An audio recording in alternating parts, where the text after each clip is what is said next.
ভালো করে আমার কথা শোন। ওই দিঘির দিকে যাবি না। দিঘির দিকে গেলে কিন্তু বিপদ হবে। দিঘির দিকে গেলে বিপদ হবে কেন? কি আছে ওইখানে?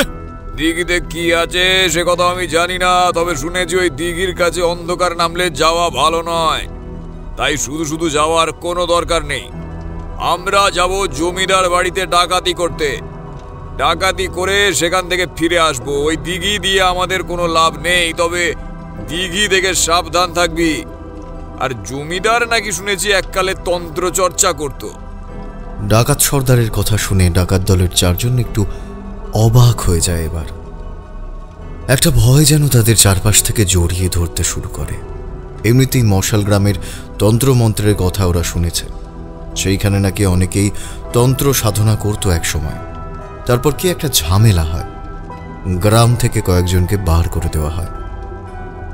জমিদার যে তন্ত্র সাধনা করত সেই কথা ডাকাতের দল জানত না। জঙ্গলের মাঝে এক জায়গায় আগুন জ্বলছে। তার সামনে মা কালীর একটা মূর্তি। সেই মূর্তির কপালে রক্তচন্দন লেগে রয়েছে, গলায় জবা ফুলের মালা। এখানে ওখানে ছড়িয়ে থাকা কয়েক টুকরো হাড় দেখা গেল বলে মনে হলো। ডাকাত সর্দার কিন্তু শান্ত চোখে মায়ের মূর্তির দিকে তাকিয়েছিল। তার যেন বারবার মনে হচ্ছিল মায়ের মুখটা আজ একটু অন্যরকম। মা যেন কিছু একটা বলতে চাইছে। কথাটা ভেবে সে এগিয়ে গেল মায়ের মূর্তির দিকে। সবার খালি গা, পরনে নিচের দিকে লজ্জা রক্ষার জন্য ছোট্ট একটা বস্ত্র লেন্টির মতো করে পরা রয়েছে। মাথায় লাল রঙের কাপড়, এক হাতে মোটা লাঠি, আর লেন্টির পেছনের দিকে গুঁজে রাখা রয়েছে একটা ছোট ছুরি। কপালে রক্তচন্দনের তিলক, ভারী গোঁপ, ইয়া বড় বড় চেহারা। এগিয়ে গিয়ে মায়ের মূর্তির সামনে মাথা ঠুকে ডাকাত সর্দার মনে মনে বলল, এইবার আমাদের রক্ষা করিস। আমাদের যদি তুই না রক্ষা করিস তাহলে মশাল গ্রামের জমিদার বাড়ি থেকে ফিরে আসা সহজ হবে না মা। ডাকাত সর্দার বেশ কিছুক্ষণ মাথা নিচু করে রইল। মায়ের মূর্তির পায়ে থাকা জবা ফুলটা নিচে পড়ে রয়েছে। ডাকাত সর্দার একটু চমকে উঠেই চোখ খুলল, আর তখনই মায়ের মুখের দিকে তাকিয়ে সে ভীষণ চমকে গেল। মায়ের মুখটা মুহূর্তের জন্য কেমন হয়ে গিয়েছিল। জিভের কাছে লেগে থাকা লাল রংটাকে যেন রক্তের মতো বলেই মনে হলো। ততক্ষণে ডাকাতের দল তৈরি হয়ে গেছে। মন একটু উসফুস করলেও ডাকাত সর্দার আর কিছুই করতে পারল না। একে তো জমিদার বাড়িতে দিনক্ষণ সমস্ত কিছু বলা হয়ে গেছে, তার উপর এখন যদি পিছিয়ে আসে তাহলে নিজের ডাকাত দলের কাছে নিজের মান সম্মান বজায় থাকবে না। সর্দার, তাহলে আমরা বেরিয়ে পড়ি, কি বলো? আর দেরি করা চলবে না। মশাল গ্রাম পৌঁছতে তো দেরি হয়ে যাবে। তারপর ডাকাতি করে ফিরে আসা, বেশি রাত হলে। আমার মনটা আজ কিছুতেই ভালো লাগছে না রে মুকুন্দ। মনে হচ্ছে আজ কিছু একটা বিপদ হতে চলেছে। তাছাড়া এই মশাল গ্রামের জমিদার লোকটা বড় অদ্ভুত। আরে তুমি আমাদের সর্দার, তুমি আমাদের ওস্তাদ, তুমি হাতে করে আমাদের লাঠিকালা শিখিয়েছো। আর তুমি যদি এমন ভয় পাও তাহলে আমরা কোথায় যাই? শুনেছি মশাল গ্রামে জমিদার বাড়ির সিন্ধুকে ভরে ভরে সোনার গয়না, টাকা পয়সা সাজানো থাকে। একবার সেখানে দাও মারতে পারলে না, আমাদের বছর দুয়েক আর কিছু করতে হবে না। আসল কথা হলো এইটাই, হাত বন্ধ করে এইভাবে আর বেশি দিন থাকা চলে না। তাছাড়া ওরা কেউই তার সন্ন্যাসী নয়, ওদের সবারই পরিবার রয়েছে। টাকা পয়সা না জুটলে ওরা খাবে কি? ডাকাত সর্দার আর বেশি না ভেবে তার দল নিয়ে বেরিয়ে পড়ল মশাল গ্রামের উদ্দেশ্যে। কিন্তু জমিদার বাড়িতে ডাকাতির কাজ নির্বিঘ্নে হলো না। জমিদারের পাহারাদার, লাঠিয়াল এবং আরও কয়েকজন মিলে প্রায় 10-12 জন কিংবা তারও বেশি লোক ছিল জমিদার বাড়িতে। অথচ ডাকাতকালীর কথা শুনে অনেকেই আর সাহসে ভর করে সামনে এগিয়ে আসতে পারেনি, তারা দূরেই ছিল। তাছাড়া ডাকাত সর্দার এবং তার ডাকাতদের লাঠির আঘাতে যখন প্রতিপক্ষের মাথা ফেটে চুরমার হচ্ছিল তখন অনেক লাঠিয়াল পিছিয়ে গিয়েছিল। জমিদার মশাই পর্যন্ত চুপ করে দাঁড়িয়ে সমস্ত কিছু দেখছিল। তবে ডাকাতের দল কিন্তু সোনা দানা, টাকা পয়সা ছাড়া অন্য কোনো দিকে নজর দেয়নি। জমিদার বাড়িতে মেয়ে মানুষদের তারা একটা ঘরে আলাদা করে আটকে রেখেছিল। তাদের দিকে হাত দেওয়া তো দূরের কথা, নজর পর্যন্ত তুলে দেখেনি।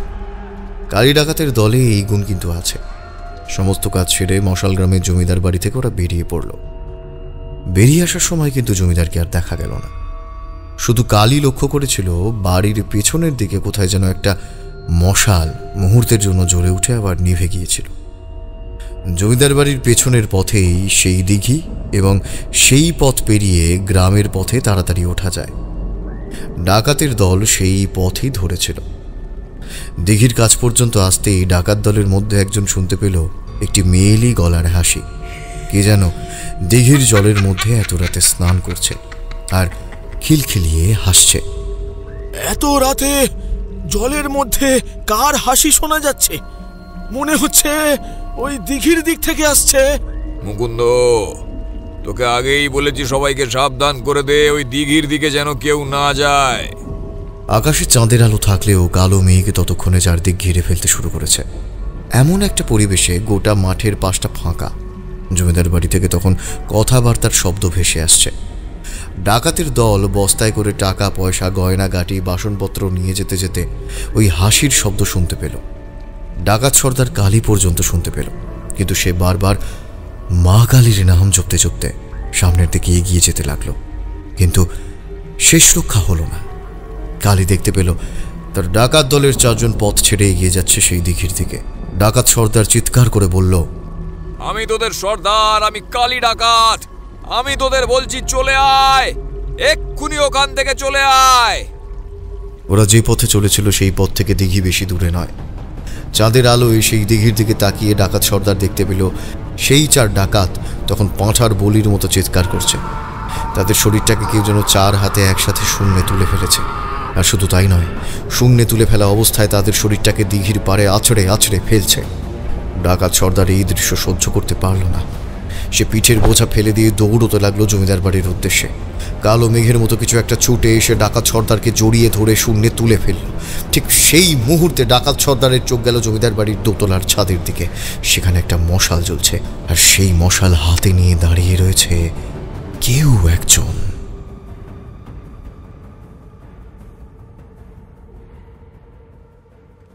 মশাল আমিও মাঝে মাঝে রাখতাম, বুঝলে? মশাল বড্ড কাজে লাগে। মশাল মানে তোমরা কি ভাবো আমি জানি না। লাঠির মাথায় একটা কাপড় জড়িয়ে তাতে আগুন জ্বালাতে পারলেই মশাল হয়ে যায়। তবে মশাল থাকতো জমিদার বাড়ি কিংবা রাজাদের কাছে। পিতলের মশাল, লোহার মশাল, এমনকি সোনার মশাল পর্যন্ত আমি দেখেছি। মস্ত বড় তার হাতল, তার ভেতরে শুধু জ্বালাবার মতো কিছু একটা ভরে দিয়ে তারপর জ্বালালেই হতো। সোনার মশাল আমি হাতে নিয়ে দেখেছিলাম মুকুন্দপুর বলে একটা গ্রামের জমিদার বাড়িতে। সে অনেক আগের কথা। বাঁশের মাথায় চটের বস্তা জড়িয়ে তাতে মাটির তেল ঢেলে আগুন জ্বালাতে পারলেই তো মশাল হয়ে গেল। অত সোনার উপর দিয়ে কি হবে বলুন তো?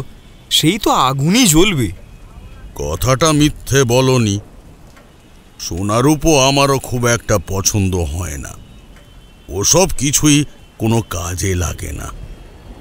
সে যাই হোক, যে কথা বলছিলাম, মশাল বানানো কঠিন ব্যাপার নয়, কিন্তু অদ্ভুত কিছু মশাল আমি দেখেছিলাম। এই দেখো, মশালের কথা বলতে বলতে একটা কথা মনে পড়ে গেল। তোমাদের তো আবার ধৈর্য কম, তোমরা কি সে গল্প শুনতে পারবে? তারানাথের মুখে এমন কথা সবসময় শোনা যায়, তাই আজ এমন একটা কথা শুনে আমি কিংবা কিশোরী দুজনের কেউই কিছু আর বললাম না। চুপ করে তার কথা শুনতে লাগলাম। তারানাথ বেশ কিছুক্ষণ খোলা আকাশের দিকে তাকিয়ে রইল।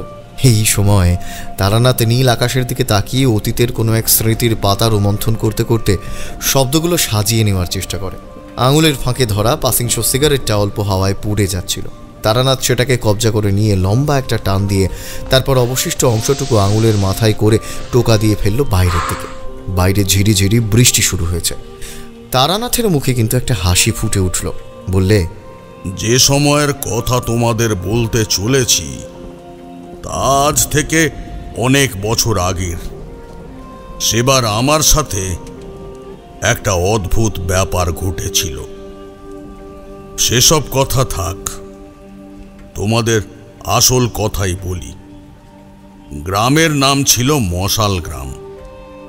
কেন সেই গ্রামের নাম এমন হয়েছিল সে কথা আমি তোমাদের বলতে পারবো না।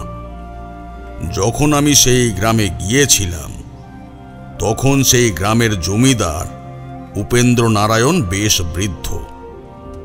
তার ছেলে হরনারায়ণ তখন সেই গ্রামের জমিদার।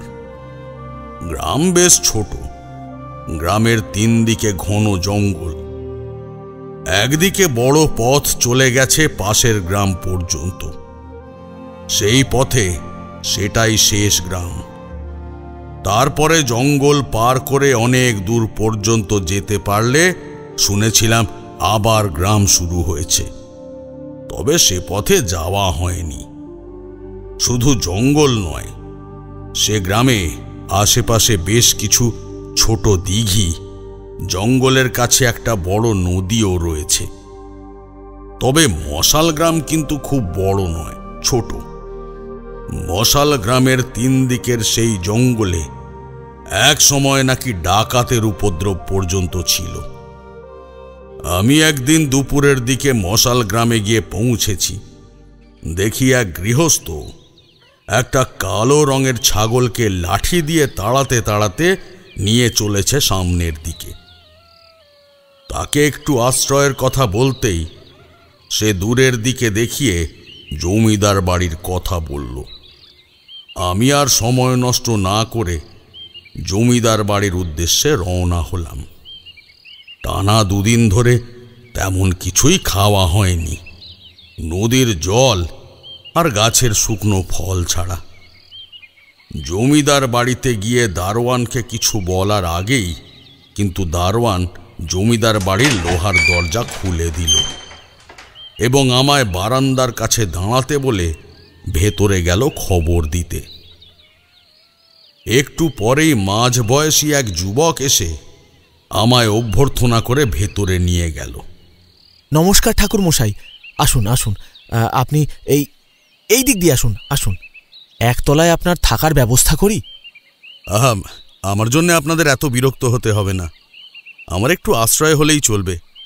আসলে টানা 2 দিন ধরে হেঁটে চলেছি, তারপর কিছু। আহা, সে কথা বললে কি করে হবে? আপনি আমাদের অতিথি, আর তার উপর সাধু মানুষ। বাবা সবসময় বলেন সাধু সন্তদের সর্বদা সেবা করতে হয়, তাহলে তাদের পুণ্যের কিছু ভাগ তারা ইচ্ছে করলে আমায় আমাদের দিতে পারেন আর কি। তার কথায় সামান্য হাসলাম। একতলার একটা ঘরে সে আমার থাকার ব্যবস্থা করল। হাত মুখ ধুয়ে স্নান সেরে দুপুরে বেশ জমিয়ে খাওয়া দাওয়া হলো। সোনামুগের ডাল, লম্বা লম্বা চালের ভাত, দিঘির জ্যান্ত মাছের মাথা দিয়ে কিসের একটা তরকারি, মাছ ভাজা, আরও অনেক কিছু ছিল। খাওয়া দাওয়া সেরে বেশ লম্বা একটা বিশ্রাম নিয়ে সন্ধ্যের দিকে সেই যুবকের সাথে আবার সাক্ষাৎ করলাম একতলার একটা বারান্দার কাছে। পাশাপাশি 2টো বসার জায়গা। আমি বসেছি এবং সেই যুবক অর্থাৎ হরনারায়ণ বসেছে। কথায় কথায় সে বলল, আচ্ছা ঠাকুর মশাই, আপনি এই দিকে কোথাও যাওয়ার জন্য এসেছেন? না, তেমন কিছু নয়, তবে এখানে এই গ্রামের কথা শুনেছি, তাই এদিকে এলাম। আচ্ছা, এই গ্রামের 3 দিকে জঙ্গল রয়েছে, সেখানে নাকি একসময় বেশ ডাকাত পড়ত, আর তাছাড়া জমিদার বাড়িতে নাকি একবার ডাকাত পড়েছিল। সেই সময়ের কথা আপনার কিছু জানা আছে? আমি আপনার থেকে অনেক ছোট ঠাকুর মশাই, আমাকে আপনি বলতে হবে না, তুমি বলতে পারেন। তবে যখন বাড়িতে ডাকাত পড়েছিল তা আজ থেকে প্রায় 30 বছর আগের কথা। তখন আমার জন্ম হয়নি।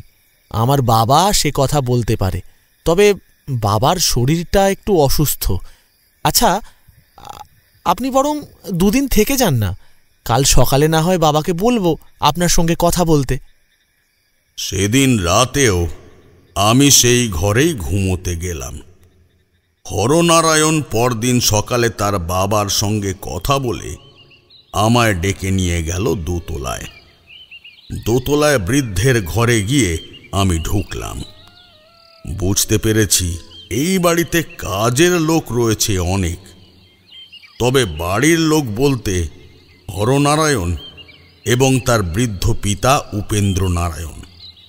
হরনারায়ণের স্ত্রী 2 গ্রাম দূরে তার বাপের বাড়ি গিয়েছে মাসখানেকের জন্য, আর তার বোনের প্রসবকালীন সময় চলছে। সে সমস্ত অবশ্য আমার জানার কিংবা বোঝার কথা নয়। বৃদ্ধ কিন্তু আমায় দেখেই বেশ খুশি হলেন।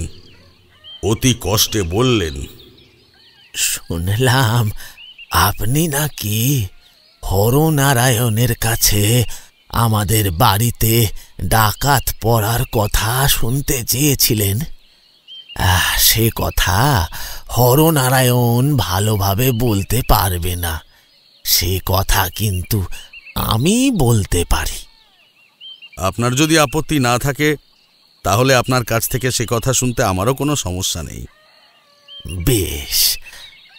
রামু, রামু, এই ঘরের দরজাটা বাইরে থেকে ভেজিয়ে দিয়ে যা, ঘরে যেন এখন কেউ না আসে। হরনারায়ণ আমায় তার বাবার ঘরে দিয়েই চলে গিয়েছিল। দেখেছিলাম বাবার সঙ্গে কিন্তু সে একটা কথাও বলেনি। তাছাড়া এই ঘরে এসে ঢোকার পরেই কেমন একটা অদ্ভুত অনুভূতি হলো। কেমন অনুভূতি আমি তা ঠিক বলে বোঝাতে পারবো না, কিন্তু কোনো একটা শক্তির অনুভব হলো আমার। তবে সেটা সামান্য 1 মুহূর্তের জন্যই, তারপরেই কেটে গেল। তা বৃদ্ধ উপেন্দ্র নারায়ণের ঘরে বসে তার কাছে এই জমিদার বাড়িতে ডাকাত পড়ার কথা শুনতে লাগলাম। শুনতে শুনতে বেশ খানিকটা সময় কেটে গেল। উপেন্দ্র কিশোরের বাড়িতে যখন ডাকাত পড়েছিল তখন তার বয়স অনেক কম, কিন্তু তখন জমিদারি তার হাতে এসেছে। ডাকাতের দল আগে থেকে দিনক্ষণ জানিয়ে ডাকাতি করতে এসেছিল। জমিদারের লাঠিয়াল তার বাহিনীর সবাইকে হারিয়ে ডাকাতের দল সমস্ত কিছু নিয়ে বেরিয়ে পড়েছিল, কিন্তু জমিদার বাড়ির চৌহদ্দির বাইরে নাকি বের হতে পারেনি। কি যে হয়েছিল সে কথা কেউ ভালোভাবে জানে না। 4 জন ডাকাতের মৃতদেহ পড়েছিল বাড়ির পেছনের দিকের ওই দিঘির কাছে, আর ডাকাত সর্দারের মৃতদেহ এসে পড়েছিল জমিদার বাড়ির প্রাচীরের কাছটায়। সমস্ত কিছু আবার ফিরিয়ে নিয়ে আসা হয়েছিল। গল্প শুনে কিন্তু আমার একটু অবাক লাগলো। ডাকাতের দল, লাঠিয়াল এবং জমিদারের সমস্ত বাহিনীকে হারিয়ে দিলে তাহলে কাদের কাছে হারল? সে প্রশ্ন জমিদার মশাইকে করতেই জমিদার মশাই বললেন, তুমি তো নিজে একজন সাধক, তুমি তো নিজে ভালো বুঝতে পারবে। সব সময় সমস্ত কিছু মানুষের দ্বারা হয় না, মাঝে মাঝে তার জন্য অন্য কোনো শক্তির সাহায্য নিতে হয়, কি বুঝলে? আমি বুঝতে পারলাম। ঘরে ঢোকার সময় যে অনুভূতিটা আমার হয়েছিল তা মিথ্যে নয়। এইখানে কিছু একটা আছে। উপেন্দ্র কিশোরের চোখের দিকে তাকিয়ে মনে হলো শরীরটা বয়সের ভারে তার এমন হতে পারে, কিন্তু চোখ দুটো উজ্জ্বল। তার মানে আপনি বলতে চাইছেন যে অন্য কোনো শক্তিকে কাজে লাগিয়ে সেদিন ডাকাতের দলকে আপনি হারিয়েছিলেন? আমাকে কাউকে কাজে লাগাতে হয়নি। যাকে আমি কাজে লাগিয়েছিলাম সে এমনিতেই আমাদের জমিদার বাড়ি রক্ষা করে চলেছে, শুধু তাকে একটু জাগিয়ে তুলতে হয়েছিল। বেশ, আশা করি গোটা ব্যাপারটাই গোপন। সে ব্যাপারে আপনি আমায় কিছুই বলতে চাইবেন না, আর আমিও আপনাকে জোর করব না। তবে ঠিক কোথায় ব্যাপারটা হয়েছিল সেটা যদি আমায় একটু বলেন। ডাকাতের দল সমস্ত কিছু নিয়ে পেছনের পথ দিয়ে দিঘির পাড় ধরে চলে যাওয়ার চেষ্টা করেছিল। সেটাই ছিল ওদের সবচেয়ে মস্ত বড় ভুল। সেখানে আমি একজনকে বন্দি করে রেখেছিলাম যে ওদের কাউকে ওখান থেকে যেতে দেয়নি। মুখে না বললেও বুঝতে পারলাম এই উপেন্দ্র নারায়ণ তন্ত্রচর্চার ব্যাপারে বেশ কিছু জানে এবং সে তন্ত্রচর্চার মাধ্যমে কোনো আত্মাকে কিংবা অপশক্তিকে ওই স্থানে আটকে রেখেছে, যাতে সেই শক্তি দিয়ে জমিদার বাড়িকে রক্ষা করা যায়। কথায় কথায় হরনারায়ণ নিজেও আমায় এমনই কিছু একটা বলেছিল। সেদিন এসে নিজের ঘরে শুয়ে পড়লাম, তবে ঘুম এলো না।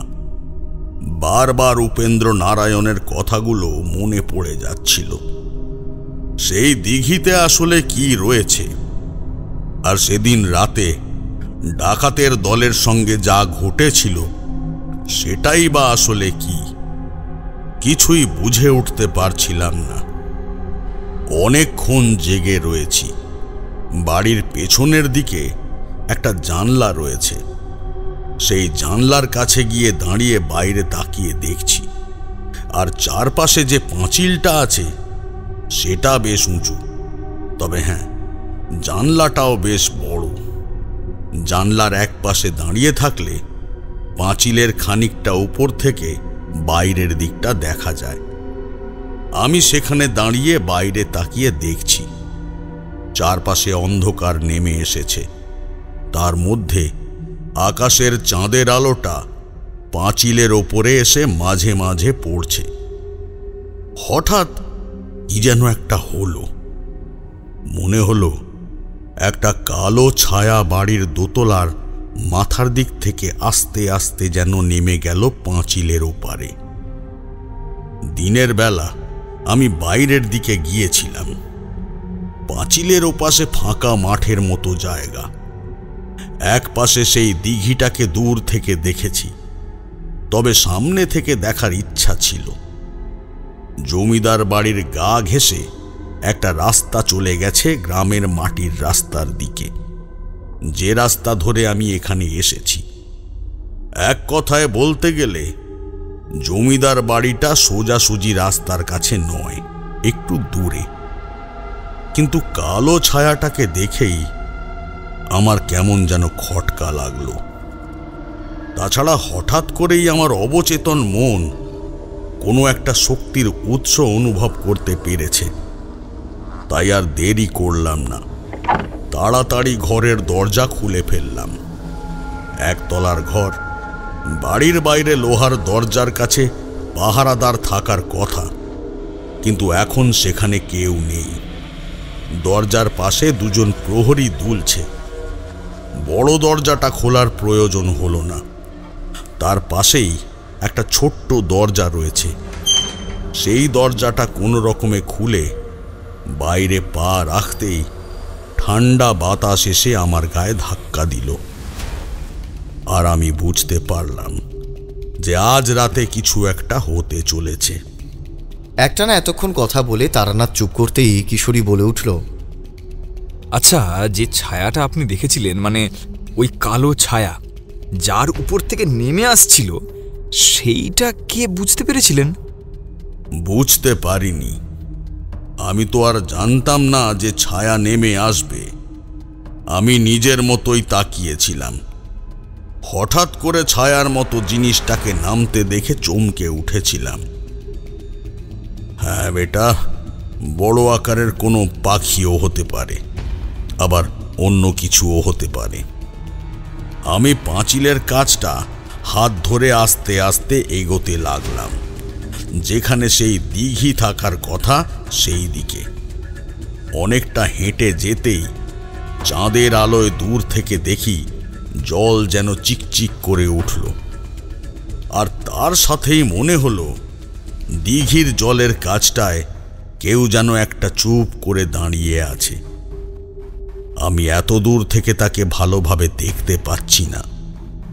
সে আমার দিকে তাকিয়ে নেই সেটাও বুঝতে পারছি, তবে আরেকটা ব্যাপার আমি বুঝতে পারছিলাম। দিঘির দিক থেকে একসাথে যেন কারো কান্নার শব্দ ভেসে আসছে। একসাথে অনেক মানুষ মিলে খুব চাপা স্বরে কাঁদতে থাকলে যেমন হয়, ঠিক তেমন ভাবে দিঘির ধারে যে দাঁড়িয়ে আছে সেও নিশ্চয়ই শব্দটা শুনতে পাচ্ছে। মনে মনে কথাগুলো ভেবে সামনের দিকে আরেকটু এগিয়ে গিয়ে প্রশ্ন করলাম, কে ওখানে? আর চারপাশে কান্নার শব্দ কাদের? কে তুমি? আমার কথায় কিন্তু সামনে দাঁড়িয়ে থাকা সেই ছায়ামূর্তি কোনো উত্তর দিল না। তার বদলে কি যেন একটা আমার গোটা শরীরটাকে একবার শিরশির করে কাঁপিয়ে দিল। তারপরেই সামনে তাকিয়ে দেখি একটু আগে যেখানে কেউ দাঁড়িয়ে ছিল সেখানে কেউ নেই। আমি অবাক হয়ে গেলাম। দ্রুত সামনের দিকে হেঁটে গেলাম। কান্নার শব্দ, জলের সামনে দাঁড়িয়ে থাকা ছায়ামূর্তি, কোথাও কিছু নেই। দিঘির জল টলটল করছে, চাঁদের আলো পড়ে যেন ঝিলিক দিয়ে উঠছে। মাঝে মাঝে ঠান্ডা হাওয়া সেই রূপোর মতো জলটাকে নাড়িয়ে দিয়ে যাচ্ছে। আমি দিঘির জলে একটা আঙুল ঢোকালাম, ঠান্ডা জল। আর ঠিক তখনই সেই সুর শুনতে পেলাম, যেন একটা মেয়ে কোনো সুরেলা গলায় গান করছে। খুব কাছেই কোথাও তার গলা শোনা যাচ্ছে। চারপাশটা একটা অদ্ভুত গন্ধে ভরে উঠেছে। মাথার ভেতরটা কেমন যেন ঝিমঝিম করতে শুরু করেছে। আমি বুঝতে পারছিলাম কিছু একটা হতে চলেছে, কিন্তু আমি জানতে চাইছিলাম আসলে কি হচ্ছে। আমি জল থেকে আঙুল তুললাম না। আর ঠিক তখনই দেখতে পেলাম আমার আঙুলটা যেখানে রয়েছে ঠিক সেইখান থেকেই একটা মাথা আস্তে আস্তে উঠে আসছে উপরের দিকে। আমার আঙুলটাকে লক্ষ্য করে তার হাঁ করা মুখটা উপরের দিকে উঠে আসছে। তার মুখে বৃহত্তর লম্বা লম্বা সাদা দাঁত। যে নারী জল থেকে উঠে এসেছে তার শরীরে একটা কাপড়ের অংশ নেই। সে তখনও সম্পূর্ণ উঠে আসেনি। তার বুকের কাছ পর্যন্ত আমি দেখতে পাচ্ছি। তবে তার মুখের ভেতরে দেখতে পাওয়া সেই দাঁতগুলো যে তার নিজের হতে পারে না এ বিষয়ে আমি নিশ্চিত। সে তার মুখের সেই দুপাটি বিভৎস দাঁত একসাথে জড়ো করবে তার আগেই আমি দিঘির কাছ থেকে আঙুলটা তুলে নিলাম। আর ঠিক তখনই চারপাশ থেকে কারা যেন হেসে উঠল। সেই নারী মূর্তি আরো খানিকটা জলের উপরে উঠে এলো। তার গোটা শরীর থেকে জল চুঁয়ে চুঁয়ে পড়ছে। সে যে কোনো মানুষ নয় তা বুঝতে আমার খুব বেশি দেরি হয়নি। তবে এই শক্তি কোনো এক অপশক্তি। তাহলে কি একেই জমিদার উপেন্দ্র নারায়ণ এখানে বন্দি করে রেখেছেন? এখানে এসো, আমি যে তোমার জন্য এখানে অপেক্ষা করে আছি। এখানে এসো বলছি, এসো না, এসো। তার মুখের কথার মধ্যে কি যেন একটা ছিল। অন্য কেউ হলে তার মুখের সেই কথা শুনেই মোহিত হয়ে তার দিকে এগিয়ে যেত। তারপরে হয়তো তার কথায় জলে পর্যন্ত ঝাঁপ দিত। কিন্তু আমি তার মায়াজালে আকৃষ্ট হলাম না। খানিকটা পিছিয়ে এসে বললাম, কে তুই?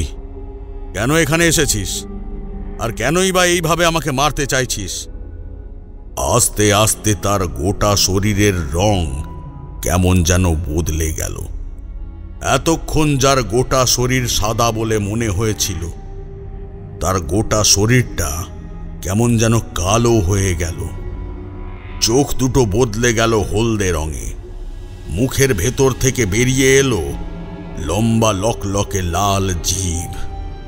দাঁতগুলো আরো বিভৎস হয়ে আসছে। আমি চমকে উঠলাম। বহুদিন এই দিঘির কাছে কেউ আসেনি। আমার এখানে একা একা থাকতে বড় কষ্ট হচ্ছে।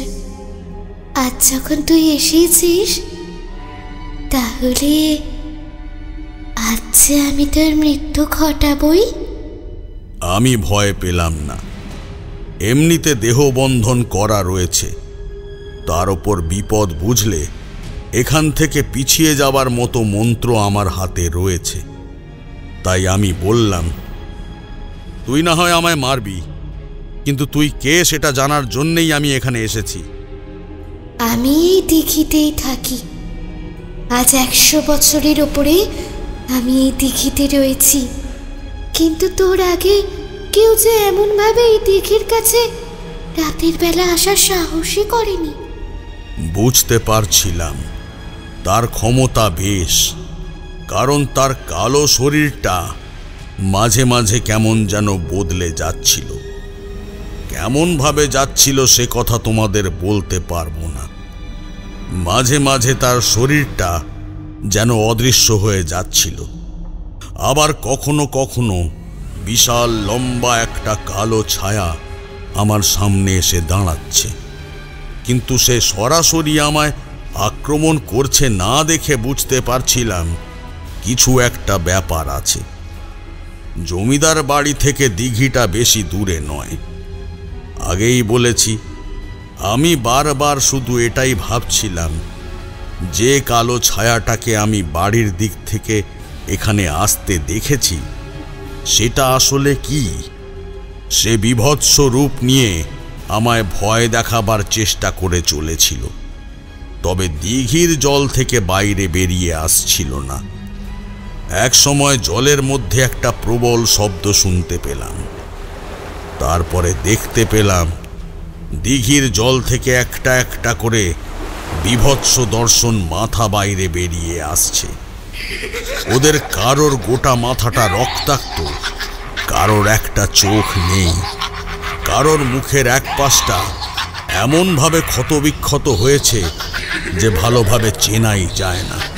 একটা একটা করে মাথা জলের উপর উঠে আসছে, আর তারা তীব্রভাবে হাসছে। আর সেই ছায়াটা জলের একদম সামনে চুপ করে দাঁড়িয়ে আস্তে আস্তে তার রূপ বদলে সেই আগের মতো মেয়ের রূপে ফিরে গেল। তুই এখান থেকে চলে যা, চলে যা এখান থেকে। ভুল করেও আর এখানে কখনো আসিস না। আজ আমি তোকে ছেড়ে দিলাম, কিন্তু এরপরে যে আর কখনোই ছাড়বো না। কি মনে হতে আমি সেখান থেকে ফিরে হাঁটতে হাঁটতে জমিদার বাড়ির দিকে ফিরে এলাম। অনেকক্ষণ পর্যন্ত দিঘির দিক থেকে হাসির শব্দ শুনতে পেয়েছিলাম। তারপরে হঠাৎ করে সবকিছু কেমন যেন নিশ্চুপ হয়ে গেল। আমি কিন্তু নিজের ঘরে ঢুকলাম না। বাড়ির পেছনের দিকটায় পাঁচিলের কাছে চুপ করে দাঁড়িয়ে রইলাম। কিছু একটা আমার মনে হচ্ছিল। এক সময় দেখলাম একটা কালো ছায়া দিঘির দিক থেকে যেন শূন্যে ভাসতে ভাসতে এসে বাড়ির দোতলার ছাদের কাছে গিয়ে পড়ল। আরও কিছুক্ষণ সেখানে চুপ করে দাঁড়িয়ে থেকে আমি একটা ব্যাপার লক্ষ্য করলাম। দোতলার ডান দিকের ঘরে থাকে উপেন্দ্র নারায়ণ, বাঁ দিকের একটা ঘরে থাকে জমিদার হরনারায়ণ। ছায়াটা ছাদের উপর গিয়ে পড়ার একটু পরেই হরনারায়ণের ঘরের হ্যারিকেনটা বোধহয় কিছুক্ষণের জন্যে জ্বলে উঠল, তারপরে আবার সেটা নিভে গেল। আমি সোজা এসে ঢুকলাম একতলায় আমার জন্যে বরাদ্দ ঘরে। তার মানে আপনি বলতে চাইছেন যে রাতের বেলা ছায়াটা বাড়ির ছাদে এসে পড়ল, আর তারপরে হরনারায়ণের ঘরে আলো জ্বলে উঠল, কিন্তু কেন? কেন সেটা আমি নিজেও বুঝতে পারলাম না।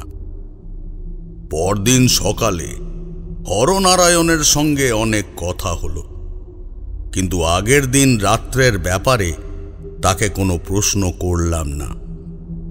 উপেন্দ্র নারায়ণের সঙ্গে বেশ কিছুক্ষণ কথা হয়েছিল। উপেন্দ্র নারায়ণ কিন্তু কথায় কথায় সেই দিঘির কথা আমায় বলল। শোনো, তোমার চেয়ে আমি অনেক বড়, তাই তোমায় তুমি বলছি, কিছু মনে করো না। তুমি ওই দিঘির দিকে যেও না, বুঝলে? আর রাতের বেলা হলেও দিঘির দিকে যেও না। কাল রাতে যেন তোমায় দেখলাম ওই পাঁচিলের দিক থেকে হাঁটতে হাঁটতে দিঘির দিকে যেতে। শোনো, জায়গাটা ভালো নয়। কেন ভালো নয়? আপনি তো বললেন সেখানে এমন কিছু আছে যা এই পরিবারকে রক্ষা করে। তাহলে সে যে সময়ের কথা বলেছি তা আজ থেকে অনেক অনেক বছর আগের কথা। তখন অনেক কিছুই করতে পারতাম। এখন আর সেই সমস্ত ক্ষমতা নেই, তাই সমস্ত কিছু আর আমার হাতেও নেই। তাই বলছি, খারাপ কিছু হয়ে যাওয়ার চেয়ে ওই দিকটা এড়িয়ে থাকাই ভালো। বুঝতে পারলাম উপেন্দ্র নারায়ণ আমার ভালোর জন্য এই কথাগুলো বলল। তার মানে ওই দিঘিতে যে আছে তার ওপর উপেন্দ্র নারায়ণের নিয়ন্ত্রণ এক সময় ছিল। তবে এখন সেই নিয়ন্ত্রণ আছে কিনা সে ব্যাপারে উপেন্দ্র নারায়ণ নিজেও ভালোভাবে কোনো কিছু বলতে পারল না। একবার মনে হলো ওই প্রেতের কথা আর হরনারায়ণের ব্যাপারে আরো কিছু জিজ্ঞাসা করি, কিন্তু তারপর আর কিছুই বললাম না। এদিকে দেখতে দেখতে প্রায় 1 সপ্তাহ ওখানে কেটে গেল। আমারও আর এখানে মন ভালো লাগছে না। সেদিন দিনের বেলা জমিদার বাড়ি থেকে বেরিয়ে দিঘির পাড়ে গিয়ে পৌঁছলাম। দিঘিটা বেশ বড়, দিঘিতে বোধহয় মাছও ছিল। এখানে ওখানে মাছ খেলা করছে। দিঘির জলটা সবুজ, যেন অনেক দিন এই জল পরিষ্কার করা হয়নি। জমিদার বাড়ির কাজের লোক রামু আমায় এটা ওটা সাহায্য করত। আমায় সে দিঘির দিকে যেতেও দেখেছিল। আমার পিছু পিছু একটু পরে এসেই সেখানে দাঁড়িয়ে বলল, আপনি এখানে এসেছেন, চলুন, দুপুর হয়ে গেল তো, দুপুরের খাবার দিয়ে দেব। রামু, সত্যি করে বলতো, এই দিঘিতে যে ঘটনা ঘটেছিল মানে তা কবে ঘটেছিল? ডাকাতের ব্যাপারটা ঘটেছিল অনেক বছর আগে, আজ থেকে প্রায় 30 বছর আগে। তখন আমার বয়স 5। আমি তো এই গ্রামেই থাকতাম।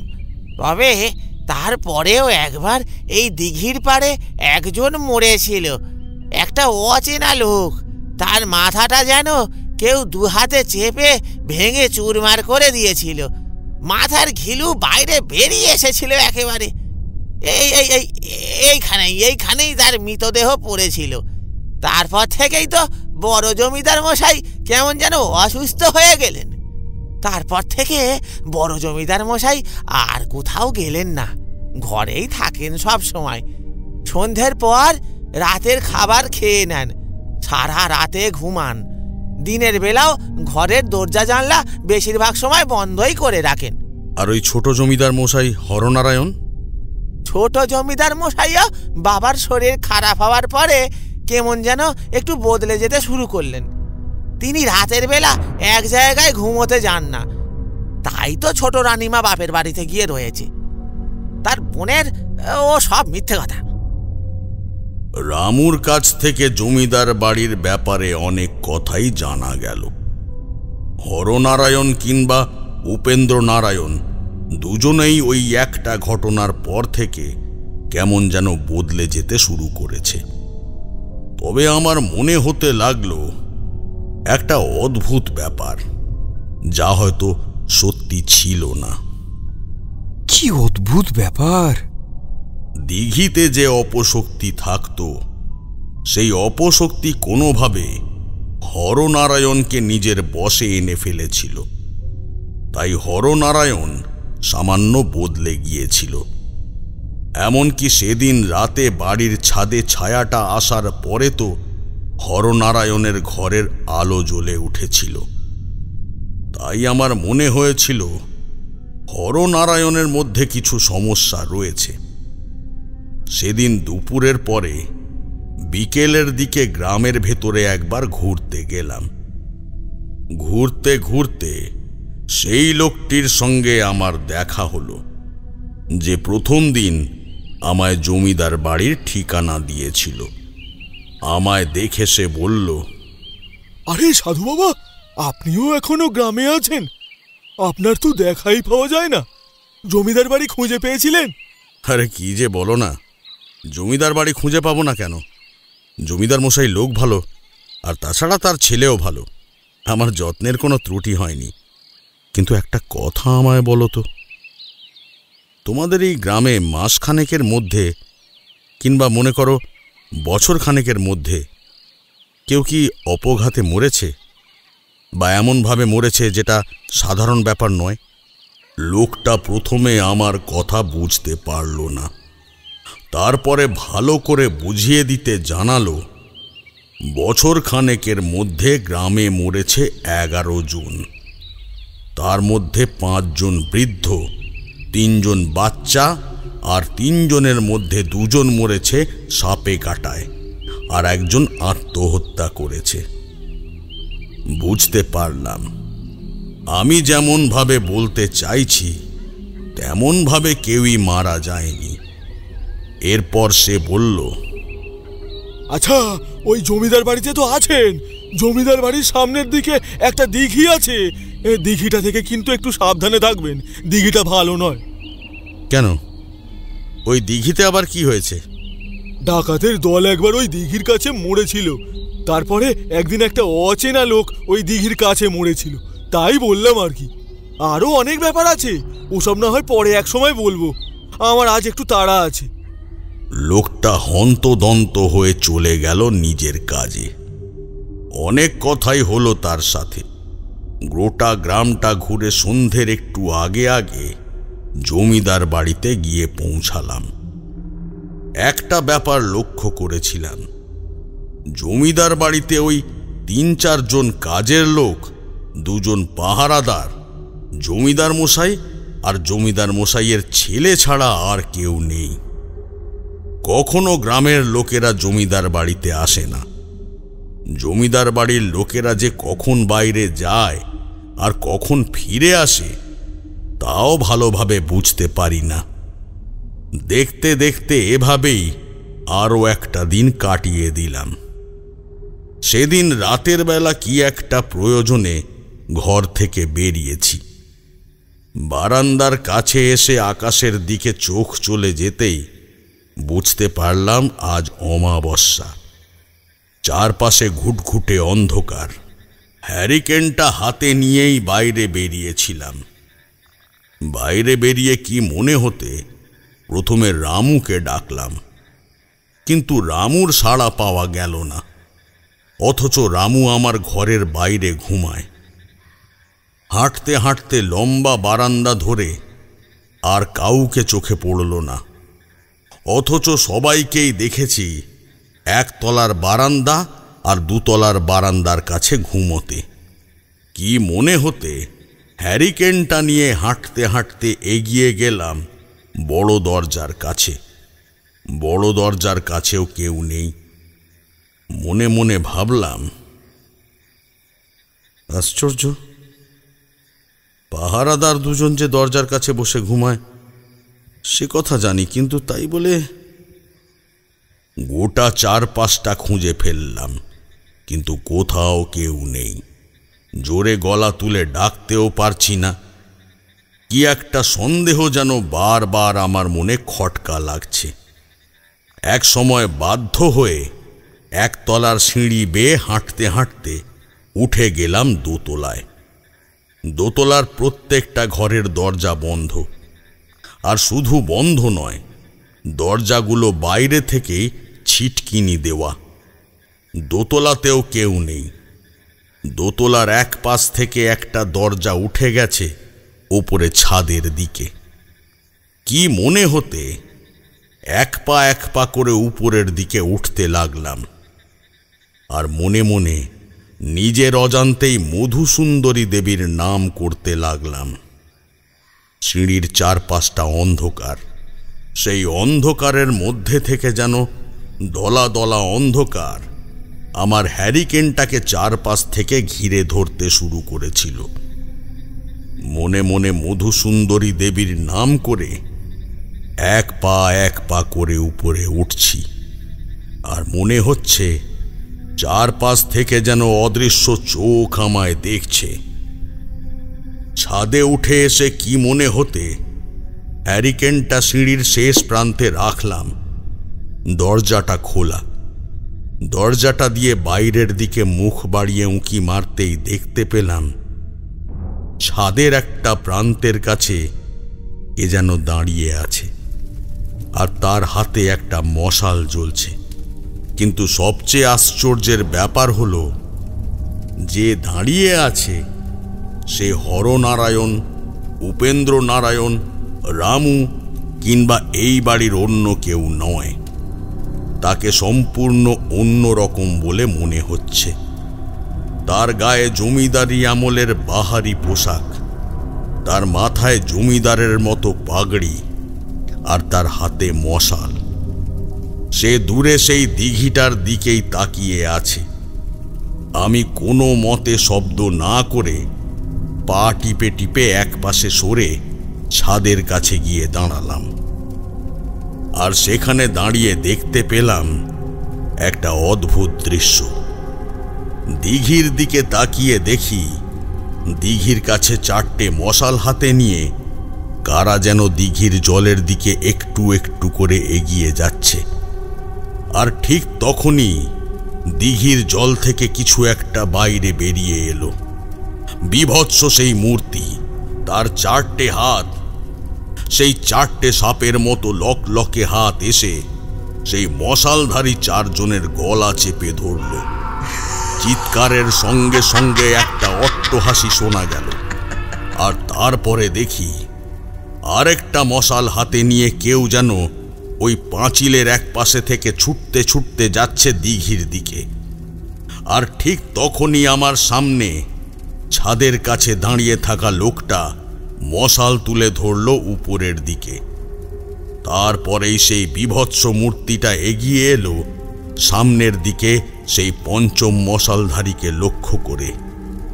তারপর তাকে এক হাতে জড়িয়ে ধরে যেন হাওয়ায় ভাসতে ভাসতে ছুটে আসতে লাগলো এদিকে।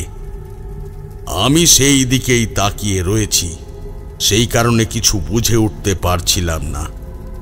সেই বীভৎস মূর্তিটাও যেন অত দূর থেকে আমার দিকে লক্ষ্য করে এগিয়ে আসছে। তার সাপের মতো একটা হাত ছুটে আসছে আমাকে লক্ষ্য করে। কি মনে হতে সামনে তাকিয়ে দেখি মশাল হাতে ধরে থাকা সেই লোকটার মাথাটা যেন আস্তে আস্তে পিছনের দিকে ঘুরতে শুরু করেছে। সামনের দিকে তাকিয়ে থাকলেও তার মাথাটা সম্পূর্ণ পেছনে পড়ে গেছে। এমন একটা দৃশ্য দেখে আর্তনাদ করতে যাব, এমন সময় ধড়ফড় করে উঠে পড়লাম। দেখি আমি আমার ঘরের বিছানাতে শুয়ে রয়েছি। জানলা দিয়ে সকালের রোদ এসে আমার গায়ে পড়ছে। একটু পরেই রামু আমার জন্যে সকালের খাবার নিয়ে এলো। তার মানে আপনি স্বপ্ন দেখছিলেন? আপাতত সেটাই মনে করে নাও, কারণ যেমনটা হয়েছিল তেমনই তোমাদের আমি বলছি। দাঁড়ান দাঁড়ান ঠাকুরমশাই, এই মনে করে নাও মানেটা কি? তার মানে আপনি স্বপ্ন দেখছিলেন না? কিন্তু আপনার ঘুম তো বিছানায় ভাঙল। তারানাথ রহস্যময়ভাবে হাসল, তারপর বলল, সমস্ত কিছু যদি এখনই বলে দিই তাহলে পরের জন্যে তো আর কিছুই থাকবে না। আমায় বলতে দাও সমস্ত কথাই তো আমি তোমাদেরকে বলবো। সেদিন শরীরটা যেন কেমন লাগলো। সারা দুপুর ঘুমিয়ে কাটালাম। সন্ধে নামার পর মনে মনে স্থির করলাম আজও দিঘির পারে আবার গিয়ে দেখব। সন্ধ্যার পর সবার চোখ এড়িয়ে বাইরে বেরিয়ে দিঘির দিকে রওনা দিলাম। ততক্ষণে অন্ধকার নামতে শুরু করেছে।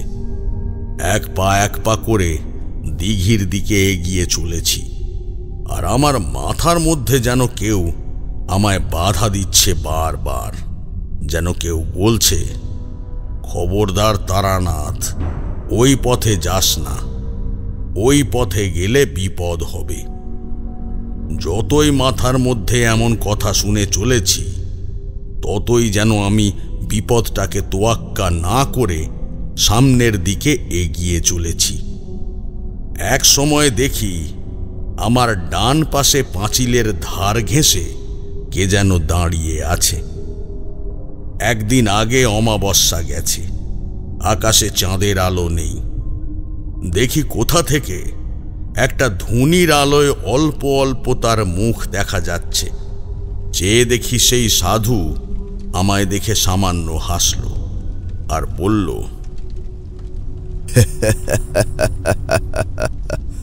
তারানাথ, সমস্ত কিছু তোমার হাতে তো নেই, এ কথা তোমায় মেনে নিতে হবে।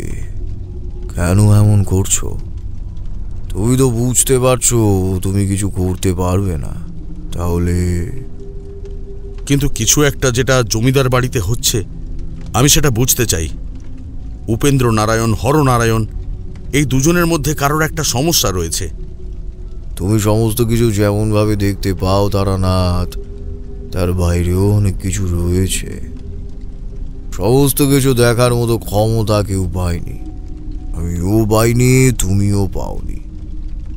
বিপদের আগে তোমায় সাবধান করে দিয়ে যাব সে কথা বলেছিলাম, তাই তোমায় সাবধান করে দিয়ে গেলাম।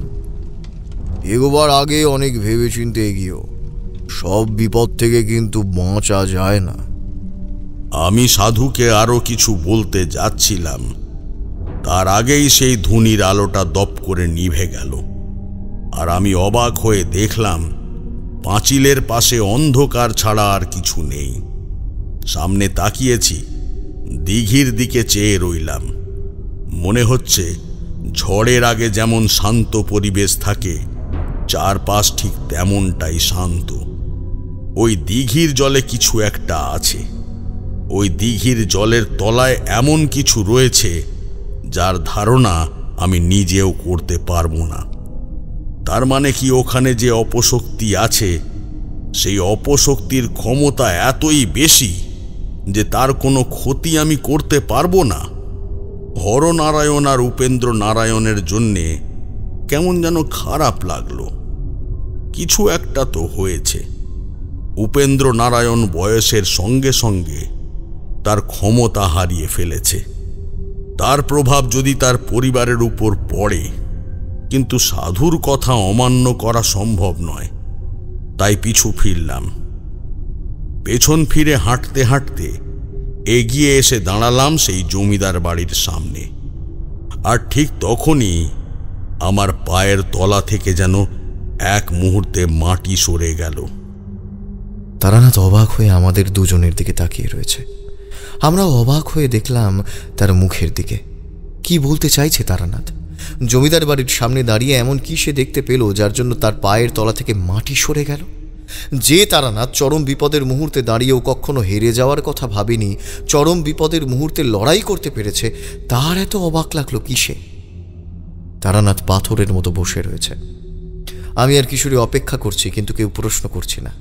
একসময় তারানাথ সামান্য হেসে বলল, জমিদার বাড়ির লোহার বড় দরজাটার সামনে দাঁড়িয়ে জমিদার বাড়ির দিকে তাকিয়ে সেই অন্ধকারের মধ্যে দেখতে পেলাম গোটা জমিদার বাড়িটা কেমন যেন হয়ে আছে।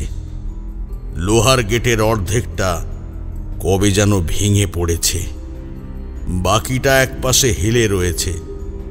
জমিদার বাড়ির মস্ত বড় পাঁচিল, খিলান, এমনকি দোতলার বেশ খানিকটা অংশ একপাশে ভেঙে রয়েছে। মানেটা কি?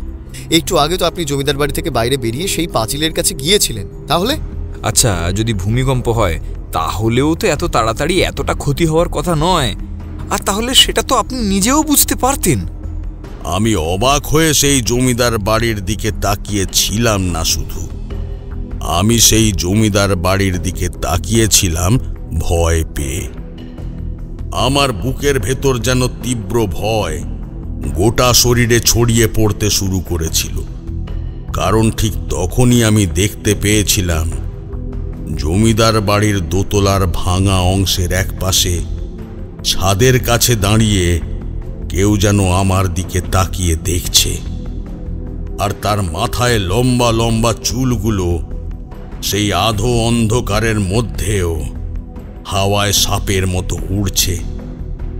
এত দূর থেকেও তার দুটো হলদে চোখ আমি স্পষ্ট দেখতে পাচ্ছি। তারানাথের গলাটা কেমন যেন কেঁপে গেল। এক মুহূর্তের জন্য তারানাথ বলল, প্রায় 10 দিন ধরে যে জমিদার বাড়িতে আমি ছিলাম, সেই জমিদার বাড়ি আসলে কখনো ছিলই না। আমি যেখানে ছিলাম সেটা হলো একটা জমিদার বাড়ির ভগ্ন স্তূপ। সেখানে জমিদার উপেন্দ্র নারায়ণ, হরনারায়ণ, রামু, এমনকি বাকি কাজের লোক, পাহারাদার কেউ ছিল না। সেখানে ছিল এক উচ্চ স্তরের অপশক্তি। তোমরা হয়তো খেয়াল করনি, সাধু আমায় একটা কথা বলেছিল। সে বলেছিল, তুমি সমস্ত কিছু যেভাবে দেখতে পাও তার বাইরে অনেক কিছু আছে। সমস্ত কিছু দেখবার মতো ক্ষমতা তোমার কেন, আমারও নেই।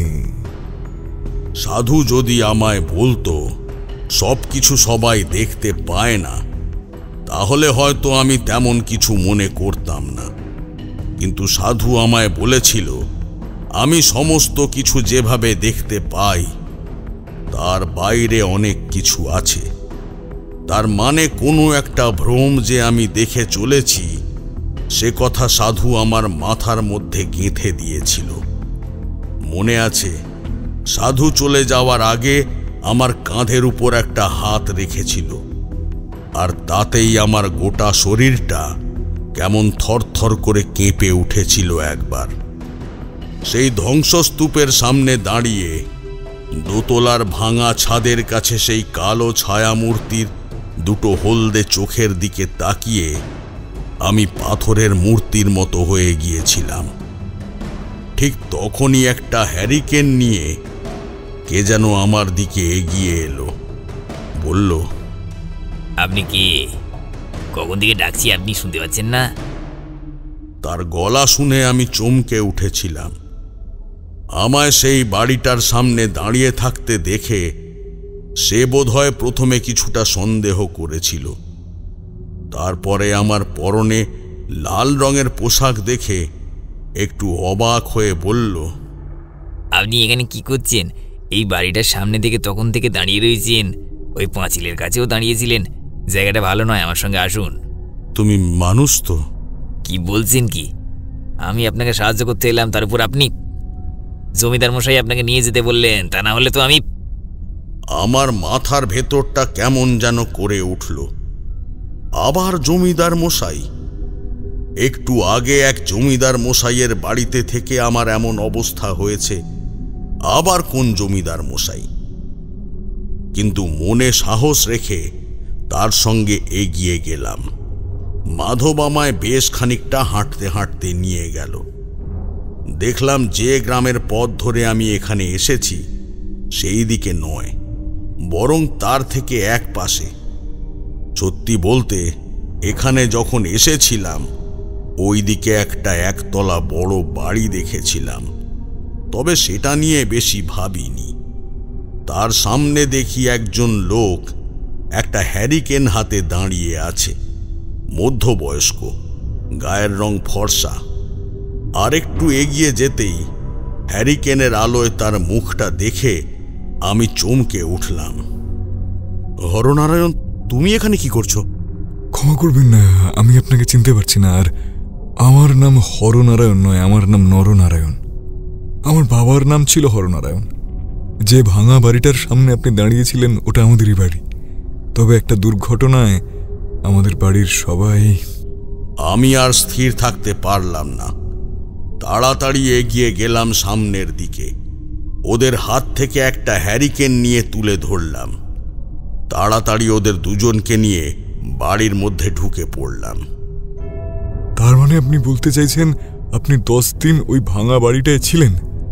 এমনকি আমার ঠাকুরদা, আমার বাবার সময়ের কাজের লোক, এমনকি প্রহরীদের পর্যন্ত আপনি দেখেছেন? বিশ্বাস করো নরনারায়ণ, আমি সত্যি বলছি, আমি এই সমস্ত জিনিস দেখেছি। তুমি যে কোনো কথা জিজ্ঞেস করো তোমার বাবার ব্যাপারে, ঠাকুরদার ব্যাপারে। দেখো দেখো, আমি এই গ্রামে কখনো আসিনি। তুমি নিজে বিশ্বাস করবে আমি সত্যি বলছি। তার মানে সাধু বাবা সত্যি সত্যি অনেক কিছু দেখেছে? বেশি কিছু নয়, শুধু আমায় এই কথাটা বলুন যে আপনি কি আমায় দেখেছেন, কিংবা আমার মাকে? তোমাদের আমি দেখিনি, তবে শুনেছিলাম যে সে সময় তোমার মায়ের মানে হরনারায়ণ মশাইয়ের স্ত্রীর কোনো এক বোনের প্রসবকালীন সময় চলছিল, তাই তিনি সেখানে গিয়েছিলেন। এই কথায় নরনারায়ণ কেমন যেন চমকে উঠল। সে অবাক হয়ে আমার দিকে তাকিয়ে রয়েছে। তার 2 চোখ বিস্ফারিত হয়ে গেছে। বুঝতে পারছি তার গোটা শরীর থরথর করে কাঁপছে। মাধব এগিয়ে গিয়ে তার কাঁধের উপর হাত রাখল।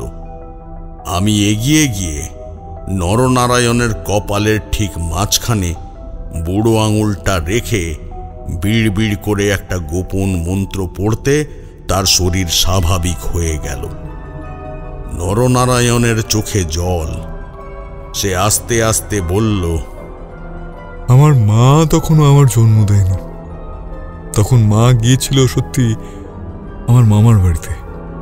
যখন খবর পাই আমাদের গোটা বাড়িটা এক রাতের মধ্যে ধ্বংস হয়ে গেছে, তখন মা আর ফিরে আসেনি। অনেক পরে গ্রামের লোকেরা আমাদের ফিরিয়ে নিয়ে এসেছিল।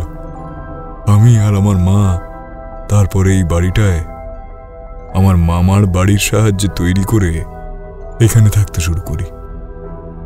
জমিদারি আগের মতো না থাকলেও গ্রামের লোকেরা কিন্তু যথেষ্ট ভালো। এই মশাল গ্রামের লোকেরা আমার ঠাকুরদার বাবাকে যেমন সম্মান করত, আমাকেও তেমনই করে। আমি তাদের সাহায্য করার চেষ্টা করি, তবে আমি বেশি কাউকে সঙ্গে রাখতে চাই না। মাধব কাকা আমার সঙ্গে থাকে, আর একজন এ বাড়িতে ছিল, তবে এখন আর নেই। দেখো, আমি কিছুই বুঝতে পারছি না। তারপর ব্যাপারটা যে কি হলো, কেন যে এমন হলো, সেটাও আমি বুঝতে পারছি না। আসলে ওই রাতে, মানে যে রাতে গোটা বাড়িটা ভেঙে যায়, সে রাতে কি হয়েছিল জানি না। শুনেছিলাম যে রাতে এই ঘটনা ঘটে সে রাতে বাড়ির আশেপাশে কেউ ছিল না। তবে হ্যাঁ, ওই ঘটনা ঘটার একদিন আগে রাতের বেলা একটা মৃতদেহ পাওয়া গিয়েছিল ওই দিঘির কাছে। মৃতদেহটির গোটা শরীর এমনভাবে ক্ষতবিক্ষত হয়েছিল যে চেনাই যায় না। তবে তার পায়ের নিচের দিকে একটা তিল দেখে গ্রামের একজন বলেছিল এমন তিল নাকি আমার ঠাকুরদার পায়ে ছিল, কিন্তু আমার ঠাকুরদা তখন সশরীরে বেঁচে আছে। এবং তার পরের দিন রাতেই নরনারায়ণের বাকি কথাগুলো আমি আর শুনতে পেলাম না, কারণ হঠাৎ করে একটা কথা মনে পড়ে গেছে। সেদিন যখন রাতের বেলা আমি স্বপ্নের মধ্যে ছাদে উঠেছিলাম এবং ছাদের কাছে দাঁড়িয়ে থাকা সেই মূর্তিটাকে আমার দিকে ঘুরতে দেখেছিলাম, তখন তার মুখ আর উপেন্দ্র নারায়ণের মুখের মধ্যে কোনো পার্থক্য ছিল না। শুধু উপেন্দ্র নারায়ণের বয়স যদি কম হয়, তাহলে তাকে দেখতে যেমন হবে ঠিক তেমনটাই। একটা ব্যাপার আমার কাছে জলের মতো পরিষ্কার হয়ে গেল। আর যতই ব্যাপারটা বুঝতে পারছিলাম, ততই একটা অজানা ভয় যেন আমায় আস্তে আস্তে চেপে ধরতে শুরু করলো। সে রাতে আর কোনো কথা বললাম না। মাধবকে নিয়ে কোনো রকমে একটা ঘরে বিছানা করিয়ে আমি শুয়ে পড়লাম। সেই রাতে আমার ভীষণ জ্বর এলো। জ্বর চলল 3 দিন। এর মধ্যে যে লোকটি আমায় ঠিকানা বলেছিল, সে একদিন আমার কাছে এসে পৌঁছালো। আমি তাকে সমস্ত কথা বলতে সে মাথায় হাত দিয়ে বসে পড়ল মেঝেতে। বলল, সর্বনাশ, আমারই ভুল হয়েছে। আপনাকে সমস্ত কিছুই খুলে বলা উচিত ছিল। আসলে জমিদার বাড়ি দুটো, একটা ওই পুরনো জমিদার বাড়ি আর একটা নতুন জমিদার বাড়ি। আমি ভেবেছিলাম এখানে এলে তো আপনি ওই একটাই জমিদার বাড়ি দেখতে পাবেন, তাই আর কিছুই বলিনি। কিন্তু এমনটা কি করে হলো সাধু বাবা? ও ঘটনা তো আজ থেকে অনেক বছর আগের। জমিদার মশাইয়ের তখন জন্মই হয়নি। তাহলে আপনি সেই সমস্ত কিছু দেখলেন কি করে? যে কারণেই দেখে থাকি না কেন, এমনি এমনি তো দেখিনি। কোনো একটা কারণ নিশ্চয়ই আছে। তুমিও কথা বুঝবে না। আমার একটা কাজ করে দিতে হবে। এরপর তাকে একটা অতি গোপন কথা আমি বললাম। সে আমার কথা শুনে একটু অবাক হলেও পরে আমায় নিশ্চিত করল যে সে আমার কাজ করে দেবে। নতুন জমিদার বাড়িতে আরো 2 দিন রইলাম। তৃতীয় দিনে সে আমার সমস্ত খবর এনে দিল এবং মনে মনে আমি স্থির করলাম আজ রাতে যা করার আমায় করতে হবে। সেদিন রাতে কি করব সে কথা নরনারায়ণকে বলতে সে ভয় পেয়ে বলল, রাতের বেলা দিঘির দিক থেকে মাঝে মাঝে অদ্ভুত সমস্ত চিৎকার শোনা যায়। মাঝে মাঝে কোনো মেয়ের সুরেলা গলায় গানও শোনা যায়। আমি আর মাধব কাকা ওইসব থেকে দূরে থাকি। ঠাকুরমশাই, আপনিও দূরে থাকুন, চিন্তা নেই। এই বাড়িতে কয়েকদিন থাকুন, তারপরে না হয় আপনি এখান থেকে চলে যাবেন। আমাদের গ্রামের সমস্যা কাটবে না ঠাকুরমশাই। কাটবে, আমি সব কিছু বুঝতে পেরেছি। তবে তোমাকে যা বলবো তোমায় সেই কাজটাই করতে হবে। আমি নরনারায়ণকে সমস্ত কথা বুঝিয়ে দিলাম। তারপর সঠিক সময়ে সন্ধ্যের পরে সেই দিঘির উদ্দেশ্যে রওনা দিলাম। দিঘির পাড়ে গিয়ে অনেকক্ষণ চুপ করে দাঁড়িয়ে রইলাম। তারপর জলের কাছে আঙুল নামিয়ে দিয়েছি। এমন সময় বুঝতে পারলাম আগের মতোই জলের তলা থেকে কে যেন উপরে উঠে আসছে। সেই মোহময়ী নারী শরীর আস্তে আস্তে উপরে উঠে এলো। সে জলের একদম কাছে এসে দাঁড়িয়েছে। আমি বললাম, সেদিন বলেছিলি না যদি আবার আমি এখানে আসি তাহলে তুই আমায় হত্যা করবি? তোর ক্ষমতা দেখা আমায়। তার শরীরটা আস্তে আস্তে বদলে গেল বিভৎসভাবে। আমার চেয়ে প্রায় 4 গুণ বড় হয়ে গেল সে। তারপরে তার সেই সাপের মতো অদ্ভুত হাতটা এগিয়ে আসতে লাগলো আমার দিকে। আমি তৈরি হয়ে এসেছিলাম। প্রথমত দেহবন্ধন, তারপরে একটা গোপন মন্ত্র পড়া জল নিয়ে এসেছিলাম সঙ্গে করে। আর হাতটা আমার আরো কাছে এগিয়ে এসেছে। এমন সময় সেই জল ছুঁড়ে দিলাম তার হাত লক্ষ্য করে। একটা প্রচণ্ড চিৎকার করে সে জলের মধ্যে গিয়ে পড়ল। আমি এই সুযোগের অপেক্ষাতেই ছিলাম। আমি দিঘির পাড় ধরে ছুটতে লাগলাম নতুন জমিদার বাড়ির দিকে। আর সেই বিভৎস মূর্তি জল থেকে বাইরে বেরিয়ে এসে ছুটতে লাগলো আমার পেছনে। আমি প্রাণপণে ছুটছিলাম নতুন জমিদার বাড়ির দিকে। তবে একটা ব্যাপার বুঝতে পেরেছিলাম, যতটা সহজ হবে বলে ভেবেছিলাম ততটা সহজ হলো না। সে শূন্যে ভাসতে ভাসতে খুব দ্রুত আমার দিকে এগিয়ে চলে আসছে। আমি প্রাণপণে আমার একটা হাত তুলে দেখালাম। চাঁদের আলোয় সেই হাত দেখা গেল কিনা জানি না। ঠিক তখনই দেখতে পেলাম পুরনো জমিদার বাড়ি নয়, নতুন জমিদার বাড়ির দিক থেকে একটা মশাল যেন জ্বলে উঠল মুহূর্তের জন্য। সেই মশালটা একটা হাতে তুলে কে যেন মাথার উপর বারবার ঘোরাতে লাগলো। আমি প্রাণপণে ছুটতে ছুটতে আরো খানিকটা চলে এসেছি। পেছনে সেই তীব্র চিৎকার আর ভেসে আসা সেই ছায়ামূর্তির শব্দ তখন আর শোনা যাচ্ছে না। মনে হলো যেন সে থমকে দাঁড়িয়ে পড়েছে। পেছনে তাকিয়ে দেখলাম সত্যি তাই। সে থমকে দাঁড়িয়ে নতুন জমিদার বাড়ির দিকে তাকিয়ে দেখছে। আর তারপরেই সে হাওয়ায় ভাসতে ভাসতে এগিয়ে গেল সেই দিকে। আমি জমিদার বাড়ি লক্ষ্য করে চিৎকার করে বললাম, নরনারায়ণ, হাত থেকে মশালটা ফেলে দাও। নরনারায়ণ আমার কথা শুনতে পাচ্ছিল না। সেই ছায়ামূর্তি তার দিকে এগিয়ে যাচ্ছে দেখে সেও কেমন যেন ভয় পেয়ে গেল। তার পেছনে মাধবের চিৎকার শুনতে পেলাম। আমি ছুটে যাচ্ছি জমিদার বাড়ির দিকে। প্রায় কাছাকাছি এসে পড়েছি। ছায়ামূর্তিটা একদম কাছে এসে পড়েছে। এমন সময় কি যেন একটা হয়ে গেল। নরনারায়ণের হাত থেকে মশালটা ছিটকে গিয়ে পড়ল সেই মূর্তির গায়ে, আর তারপরেই আমাদের চোখের সামনে দাউ দাউ করে আগুন জ্বলে উঠল। আমিও সময় নষ্ট না করে ছুটে চলে এলাম ছাদে। তারপর নরনারায়ণকে ধরে এক পাশে নিয়ে গেলাম। সে তখন আগের মতোই ভয়ে কাঁপতে কাঁপতে জ্ঞান হারিয়ে ফেলেছে।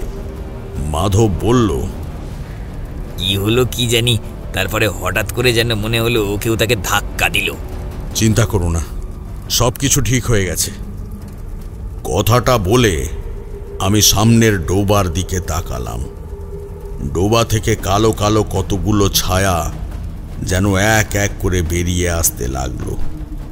তারপর তারা একসাথে বাতাসে মিলিয়ে যেতে লাগলো। এত দূর থেকে ভালোভাবে না হলেও ব্যাপারটা যেন আমি বুঝতে পেরেছিলাম। যদি সেই মূর্তিটা আপনাকে ধরে ফেলতো, মানে আপনি যখন ছুটে পালাচ্ছিলেন তখন? তাহলে আর কি করা যেত? ধরে ফেললে ধরে ফেলতো। একটা সুযোগ তো আমাকে নিতেই হতো, না হলে এত বছরের এমন একটা ব্যাপার আমি তো আটকাতে পারতাম না। তার মানে কি হয়েছিল সেটা আপনি বুঝতে পেরেছিলেন? নিশ্চিতভাবে না হলেও মোটামুটি বুঝতে পেরেছিলাম। জমিদার উপেন্দ্র নারায়ণ আসলে তন্ত্রের মাধ্যমে ওই অপশক্তিকে ওই দিঘির জলে আটকে ছিল। ওই অপশক্তি জমিদার বাড়িকে রক্ষা করত। ডাকাতদের হাত থেকে সেই জমিদার বাড়িকে রক্ষা করেছিল। তারপরে কোনো একজন মানুষের মৃতদেহ পাওয়া যায় সেই দিঘির জলের কাছে। কারণ মনে হয়েছিল সেই মৃতদেহ আসলে জমিদার মশাই উপেন্দ্র নারায়ণের, কিন্তু তার শরীরটা এমনভাবে ছিন্ন বিচ্ছিন্ন হয়েছিল যেটা চেনা যায়নি। অথচ যে মানুষটা বেঁচে আছে সে মৃত কিভাবে? আসলে সেদিন মারা গিয়েছিল জমিদার উপেন্দ্র নারায়ণ নিজেই। তাহলে বেঁচে ছিল যে সে? বুঝতে পেরেছি, সেই রাতেই ওই অপশক্তি উপেন্দ্র নারায়ণের শরীর ধারণ করে সেই বাড়িতে আস্তানা নিয়েছিল, আর সেই আস্তে আস্তে গোটা পরিবারটাকে এভাবে ধ্বংস করে দেয়, তাই তো? ঠিক তাই, কিন্তু কোনো কারণে সে হরনারায়ণের স্ত্রীর কোনো ক্ষতি করতে পারেনি। তাই সে বাড়ি থেকে চলে যাবার পরে একদিন রাতে সে গোটা বাড়িটাকেই ওইভাবে লণ্ডভণ্ড করে ফেলে। আমি ওখানে গিয়ে পুরনো জমিদার বাড়িকে ভুল করে নতুন জমিদার বাড়ি ভেবে ফেলি। আমার এখনো মনে আছে, জমিদার বাড়ির গেটের ভেতরে পা রাখার সময় আমার গোটা শরীর একবার শিরশির করেছিল। কিন্তু সেই অপশক্তির ক্ষমতা অনেক ছিল, তাই আমি কিছু বুঝতে পারিনি। তারপর যা কিছু হয় সব কিছু আমি যা দেখেছি, যা বলেছি, সমস্ত বিষয় মিথ্যে। শুধু সেদিন রাতে ওই অপশক্তি কিংবা অন্য কোনো একটা শক্তি আমায় অতীতের কোনো একটা ঘটনা দেখিয়েছিল। কিন্তু আপনি নরনারায়ণের দিকে সেই প্রেতকে নিয়ে গেলেন কেন? তন্ত্র শক্তিতে কোনো মানুষ যদি কোনো প্রেতকে জাগিয়ে তোলে, তাহলে তাকে ঘুম পাড়াবার একটা মাত্র উপায় হলো সে নিজে, আর না হলে তার রক্তের কেউ। পুরানো জমিদার বাড়ির ছাদে যে মূর্তি আমায় সেই মশালটাকে দেখিয়েছিল, সে ছিল আসলে জমিদার উপেন্দ্র নারায়ণের আত্মা। সে আমায় ওই মশালটাকে ওই প্রেত মূর্তির গায়ে ছুঁড়ে দেওয়ার একটা ভঙ্গি করেছিল। সেটা আমার প্রথমে মনে পড়েনি, তবে পরে মনে পড়েছিল। তাই সেই প্রেতকে দিঘি থেকে বার করে আমি জমিদার বাড়ির কাছে নিয়ে গিয়েছিলাম। বাকি সমস্ত কাজ কোনো একটা শক্তি করে দিয়ে গেছে। মনে আছে, মাধব বলেছিল শেষ মুহূর্তে নরনারায়ণকে যেন কেউ ধাক্কা দিয়েছিল। আমরা অবাক হয়ে গেলাম। তারানাথ যা যা বলতে পেরেছে তার সমস্ত কথা হয়তো আমরা বুঝতে পারিনি, কিন্তু তারানাথের মুখে সামান্য হাসি দেখা গেল। তবে সেই অপশক্তির ক্ষমতা মানতেই হবে। সে প্রায় 10টা দিন আমায় ঘোল খাইয়ে দিয়েছিল। সেই সাধু না এলে হয়তো আরও কয়েকদিন আমি সেখানেই থেকে যেতাম। তবে এরপর আর সেই গ্রামে কোনো সমস্যা হয়নি। যদিও সমস্যাটা গ্রামের ছিল না, কিন্তু জমিদার পরিবারের সেই দিঘিতে পরদিন সকালে একটা আশ্চর্য ব্যাপার ঘটেছিল। দেখি সমস্ত মাছ মরে ভেসে উঠেছিল দিঘির জলে। জমিদার মশাইকে বলেছিলাম সেই দিঘিটা পরিষ্কার করে তার সমস্ত জল তুলিয়ে দিঘিটা বুঝিয়ে ফেলতে। তবে এরপরে আমি কখনো মশাল গ্রামে আর যাইনি। তবে হ্যাঁ, মশাল গ্রামের সেই মশালের কথা আমার সারা জীবন মনে থাকবে।